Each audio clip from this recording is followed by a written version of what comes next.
Well, a minister passing through his church in the middle of the day decided to pause by the altar and see who had come to pray. Just then the back door opened and a man came down the aisle, and the minister frowned as he saw the man hadn't shaved in a while. His shirt was kind of shabby and his coat was worn and frayed, and the man knelt and bowed his head and then rose and walked away. Well, in the days that followed, each noontime came this chap. Each time he knelt for just a moment with his lunch pail in his lap. Well, the minister's suspicions grew with robbery a main fear, and he decided to stop the man and ask him, "What you doing here?"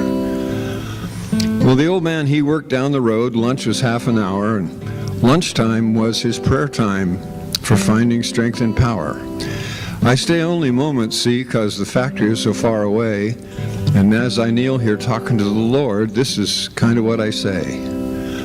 I just came again to tell you, Lord, how happy I have been since we found each other's friendship and you took away my sin.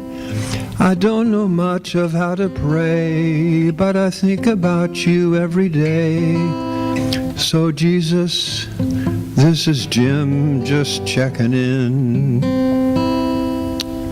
Well, the minister, feeling foolish, told Jim that was fine. He told the man he was welcome to come and pray just any time. Time to go, Jim smiled, said thanks, and he hurried to the door. Well, the minister knelt at the altar. He'd never done it before. His cold heart melted, warmed with love. He met with Jesus there. And as tears flowed in his heart, he repeated old Jim's prayer.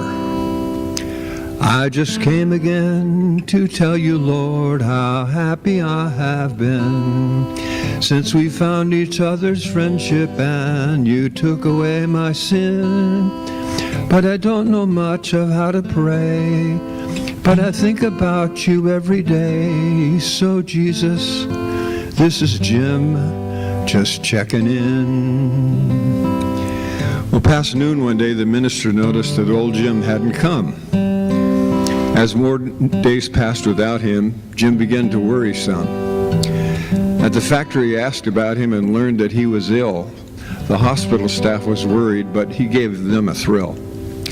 The week that Jim was with them brought changes in the ward. His smiles, a joy contagious, and changed people, his reward. The hood nurse couldn't understand why Jim was so glad when no flowers, calls, or cards came. Not a visitor he had. The minister stopped by his bed and voiced the nurse's concern. No friends came to show they cared. He had nowhere to turn. Well, looking surprised, old Jim spoke up, and with a winsome smile, he said the nurse is wrong. She couldn't know that all the while, every day at noon, he's here, a dear friend of mine, you see.